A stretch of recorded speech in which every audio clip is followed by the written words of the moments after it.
নমস্কাৰ বন্ধুসকল, কেনে আছে? সকলে ভালে আছে?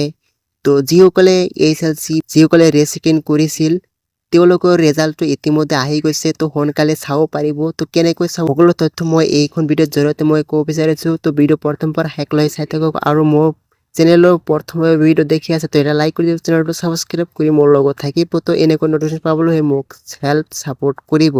ইয়াতে চাওক, Assam HSLC answer script rechecking result declared check now.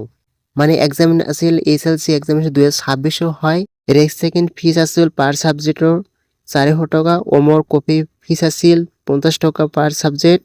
মানে এপ্লাই মোড আছিল অনলাইনত আৰু ষ্টাৰ্ট ডেট আছিল 20 এপ্ৰিল 2026 আৰু মানে শেষ সময় আছিল 27 এপ্ৰিললৈকে। ৰিজাল্ট ডেট 13 মে 2026 আহিছে। তো নেক্সট পইণ্টটো মই দেখাম কেনেকৈ ৰিজাল্টটো চাব, ঠিক আছে। ইয়াতে চাওক, Assam state school education board HSLC rechecking examination result 2026 হয়নে? তো ইয়াতে মানে ৰিজাল্টটো মানে এতিয়া মানে 26 হয়। তাৰপিছতে ইণ্টাৰ কোড কি দিব? যি তোমাৰ এডমিটৰ যি ইণ্টাৰ কোড নাম্বাৰ আছে সেই ইণ্টাৰ কোড নাম্বাৰটো দিব। তাৰপিছত ইণ্টাৰ ৰোল নং যি তোমাৰ এডমিটৰ যি ইণ্টাৰ ৰোল নং আছে সেই ৰোল নংটো বহাই তাৰপিছত ক্লিক কৰি মানে চাব পাৰিব।